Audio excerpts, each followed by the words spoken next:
Boy, what's going on today? I'm going to call this episode Supreme Stupidity. Supreme Court says it's not designed to solve every problem. And what are they going to do with Mrs. Barrett? Who knows? Who knows with these guys? I can't go after her like Kavanaugh, so they're going to have to go after her faith. And now, of course, they're going to scream the Affordable Care Act, Roe versus Wade, blah, blah, blah, blah, blah. And of course, what else can they scream about? But before we get into that, let me suggest really would help me out a lot. I'm a new podcaster, so any likes and subscriptions I would really, really appreciate. Hit that subscribe button and the like button and the notification button if you would. I'm kind of new. I'm not going to ask for any money. I'm not going to ask for anything from you except for your attention. And if you could hit that share button, that would be really great as well. So let's get into it. Let's see what's going on here. Supreme Court nominee Amy Coney Barrett, in her opening statement on Monday to the Judicial Committee, emphasized the role of the judicial branch and said it is not the court's due to solve every problem or right every wrong in American life. That is absolutely correct. Courts have a vital responsibility to enforce the law, which is crucial to a free society. The first of a 4-day hearing on her nomination to the Supreme Court. But she's right.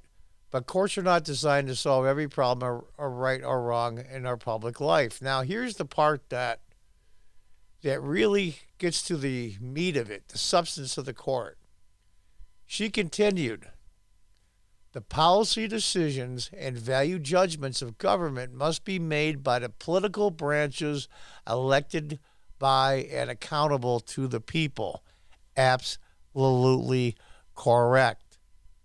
Couldn't agree any more than that.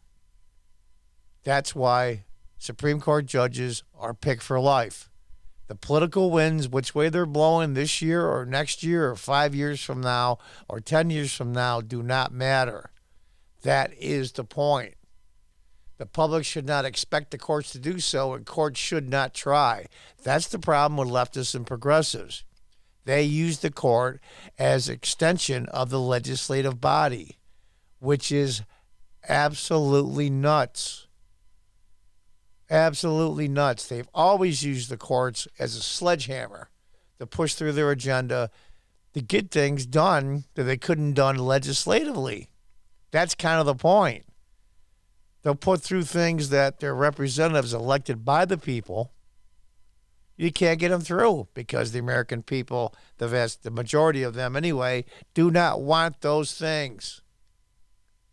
Do not want those things. It was the content of Justice Scalia's reasoning that shaped me. His judicial philosophy was straightforward. A judge must apply the law as written, not as the judge wishes it were. Judges aren't legislators. Progressives and leftists and a lot of Democrats, most of them, I'll never understand that premise. Never understand that premise. Sometimes that approach meant reaching results he did not like, referring to Justice Scalia, Barrett told senators. That's exactly correct. Republicans hoping to confirm Barrett, who was nominated by President Trump to fill the seat left by the late Justice Ruth Bader Ginsburg, to the nation's highest court before Election Day. Democrats have pressed the conservative judge where she stands on issues like abortion and the Affordable Care Act. That's not proper. It's not proper to ask what your legislative positions are on legislation. You have to see the case by case. And of course, Chuck Schumer, just to ruin our Sunday, Senate Minority Leader Chuck Schumer called on Barrett to recuse herself from any cases involving the landmark healthcare law known as Obamacare or the outcome of the November 3rd election. Well, we'll confirm you, but we get to pick and choose when you get to do your job. No, I don't think so, Chuck. Not at all. Absolutely. These people completely lost their minds. I knew the Democrats were effed up before, but this is like, I mean, I don't know what's happened to them. Somebody ought to investigate what's going on. Is there different water maybe going into the offices of the House of Representatives and the Democrat senators? Is there something in there that's affecting their brain? Nothing in her opening statement allays the concerns America has that she will overturn the Affordable Care Act and hurt people's health care, and she will act to undo Roe v. Wade. Go back and look at the Gorsuch hearings when they asked him about specific things. He goes, I can't answer. I haven't seen the case. My personal opinion is meaningless. I have to see what the law says and what the case says. Of course, that's what judges do. This nominee comes before us with serious conflicts of interest. Are you going to be kidding me, right? Yeah. Conflicts of interest with the progressive dogma. Either you think like us or you're out. That's not very democratic at all. It's absolutely ridiculous. And we're here today to say that given Judge Barrett's conflict of interest, she should recuse herself. I repeat myself again. Barrett, a mother of 7, offered a glimpse at how she decides cases, saying she wants her decisions to be fairly reasoned and grounded. When I write an opinion resolving a case, I read every word from the perspective of the losing party. I ask myself, how would I view the decision if one of my children was the party I was ruling against? I kind of like that. That's excellent, because she has 7 children, 2 of them adopted, and they're getting on her case because she's white, and dun, dun, dun. 2 of the kids she adopted. The other 5 are hers, naturally, are non-white. Oh, my God.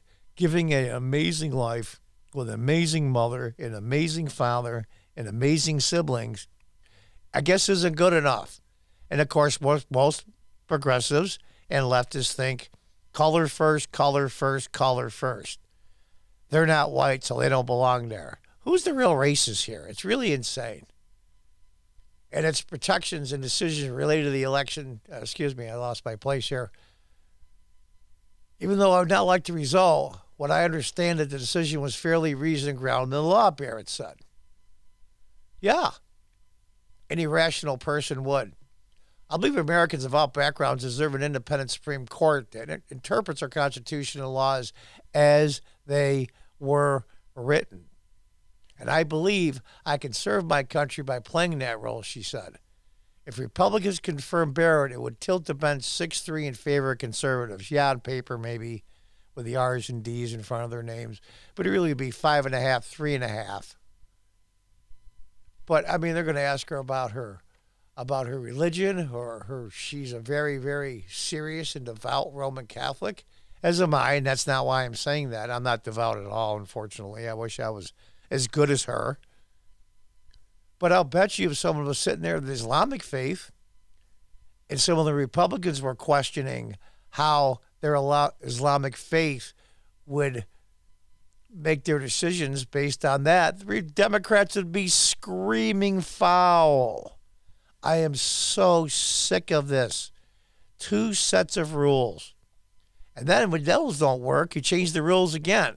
And then next month, change the rules again and change the rules again. It's just absolute insanity. Absolute insanity. What this is really all about is affecting the November election for the president and 1/3 of the senators that are up for re-election. By a weird coincidence, the vast majority of them are Republicans that are incumbents. In the next cycle, it'll be the other way around 2 years from now. And that's just the way it goes. So they're going to go through this dog and pony show just to affect that. Oh, this evil woman's going to be taking away your health care. No, she won't. The chances of the Affordable Care Act and Roe v. Wade being overturned are damn near 0. I doubt if they're 2%. I doubt it. It's standard law. Roe v. Wade is the 1970s. And also Roe v. Wade was approved by the Supreme Court, if you remember. The only thing that changed was the individual mandate and the penalty for not getting into have insurance or being in the Affordable Care Act. That's the only difference. These people are insane.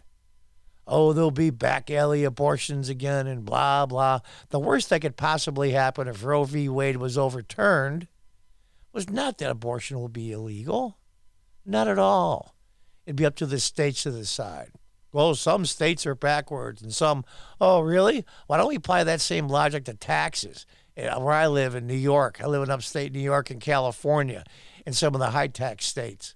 They don't seem to complain about that. There's a huge difference between, we'll say, the state of Tennessee and Florida and the state taxes in New York and California. Florida and Tennessee don't have any. Well, you don't screaming unfairness because they're the ones receiving the money because they're run by liberal Democrats. I mean, this thing will go round and round and round and round. It'll make you insane. It'll make you insane. And that's the way it is, folks. And so we're going to have to see what this poor woman's going to have to bear. Today was only day one. There's 4 days of this. I mean, the demagoguing that goes on is just incredible. Just incredible. I feel sorry for her, but you know what, though? This is a very coveted seat. And she's more than qualified, highly qualified, even by left-leaning, very far left-leaning judicial societies that qualify them as qualified, not qualified. She was all the way down the line, every single one, highly qualified. That's the only criteria that's necessary. The only criteria that's necessary. That's it. But we're going to go through this, and it's just, my God. I mean, I'm not even part of this. I used to be part of local government. I was a council member for a few years back, for 8 years. And I thought that was a pain in the behind. But you know what, though? This is worse. These people are crazy. But it's like having crazy family members. It's our crazy. So we're going to have to live with it. So, folks, stay tuned. Until then, please subscribe and please like and please comment, even if you disagree with me. A real comment that's not nasty, just disagreements that are reasonable are more than welcome. And if you could share this video, I know it's longer, you can't share it on Twitter, but other social media platforms, if you could maybe leave the link on Twitter just to see what people think, I would really, really appreciate it. Well, until then, until the next time, thanks for listening. And as always, goodbye and good luck.